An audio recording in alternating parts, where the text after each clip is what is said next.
Chapter 25, Cracks in the Facade. Thursday, Pledge Selection Casino Night. The final day of pledge selection was a marathon, a grueling gauntlet of deliberations, and the inevitable clash of opinions. Some pledges had already received their bids, but we still had a few spots open. By the time we finalized the list of potential pledges to receive bids, exhaustion hung heavy in the air, a palpable weight on my shoulders. With the decisions made, a sense of weary release settled, but it was quickly replaced by a different kind of energy as the house prepared for its casino night. That night, the Fidelt house pulsed with a manufactured Vegas energy. Roulette wheels spun, cards slapped against felt, and laughter mingled with the clinking of chips. But beneath the surface a different kind of tension simmered, a tension that had nothing to do with the games of chance unfolding around me. Daphne. The sight of her, hesitant at the entrance, her eyes searching the crowd until they locked with mine, sent a jolt of electricity through me. The hours since our encounter in my room had been a blur of anxiety and anticipation. Had I pushed too far, had I scared her off, would she even acknowledge me after the intensity of what we shared? Doubt gnawed at me, a persistent whisper against the backdrop of the boisterous party. I excused myself from the group of alumni, forcing my usual charm back into place as I made my way through the crowd. But every step felt heavy, every laugh and conversation a distant echo compared to the roaring in my ears. All I could see was her, standing near the entrance, a hesitant figure amidst the boisterous crowd, her eyes filled with a mixture of confusion and something else. Desire, longing, hurt, I couldn't quite decipher it, and the uncertainty fueled the anxiety churning in my gut. "Daphne," I said, my voice rough with suppressed emotion, the carefully constructed facade of nonchalance cracking with every word. "You came." "Hi," she replied, her voice barely a whisper, her eyes darting away from mine before settling back on my face with an intensity that made my breath catch. Was it relief I saw in her eyes, or was it something else, something deeper, something that mirrored the turmoil within me? "I'm glad you're here," I said, my eyes searching hers, trying to gauge her mood, her intentions. The memory of her last night flashed through my mind, sending a wave of heat through me. Had it been the same for her? Had it been as mind-blowing, as earth-shattering as it had been for me? Or had I misread everything, blinded by my own desires? The questions swirled in my head, a chaotic counterpoint to the manufactured gaiety of the casino night. I needed to talk to her, to understand what had happened between us, to know if there was any chance of something more. But the fear of rejection, of ruining the fragile connection we'd forged, held me back. "Can we talk?" she asked. The vulnerability in her voice struck me, and I was filled with uncertainty. Was she going to reject me?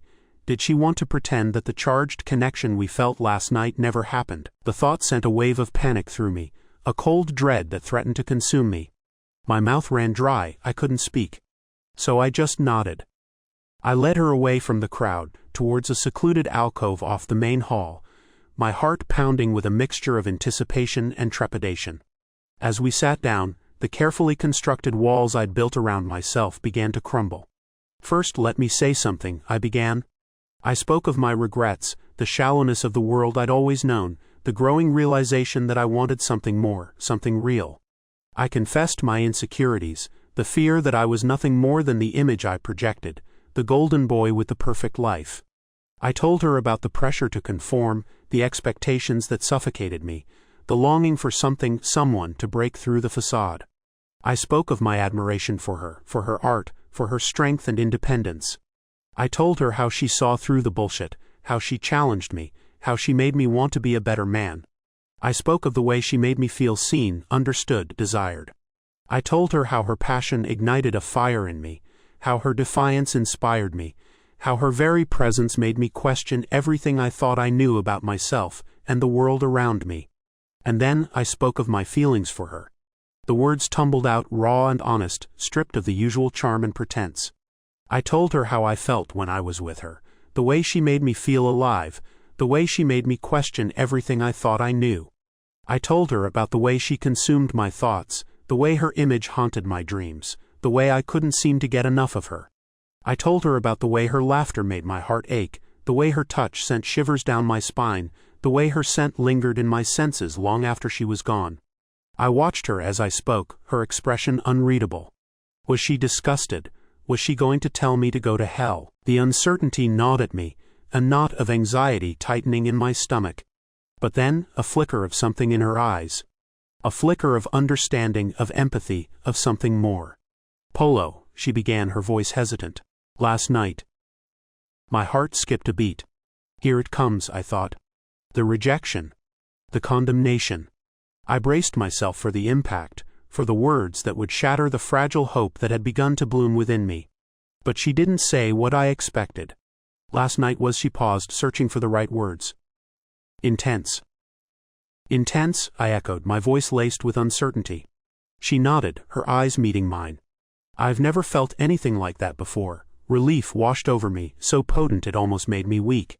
It had been real for her too. The connection, the passion, the sheer intensity of it all, it had been real. And in that moment, I knew that I had to fight for this, for her, for the chance to explore this connection, this undeniable pull that drew us together. Me neither, I confessed, my voice barely a whisper.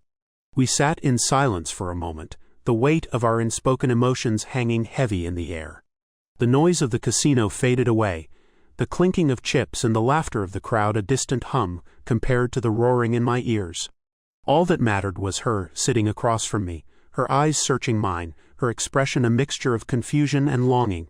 "I don't know what this means," she finally said, her voice laced with confusion. "I don't know what I want." "Me neither," I admitted. "But I know I want to figure it out. With you." She looked at me, her eyes searching mine as if trying to see into my soul. And then a slow smile spread across her face, a smile that lit up her eyes and sent a warmth spreading through me. "Okay," she said, her voice soft but firm. "Let's figure it out." The tension that had been building inside me finally broke, replaced by a feeling of hope, of possibility. "The charity gala is on Sunday," I said, my voice eager. "Will you still go with me?" She hesitated for a moment, her eyes flickering with uncertainty. But then she nodded. "Yes," she said, her voice firm. "I'll still go with you." As I looked at her, her face bathed in the soft light of the casino, I knew that this was just the beginning. The path ahead was uncertain, filled with obstacles and challenges. But with her by my side, I knew I could face anything. The doubts and fears that had plagued me for weeks seemed to melt away, replaced by a sense of purpose, a determination to make this work, to prove to her and to myself that I was more than just the golden boy, the fraternity president, the privileged heir.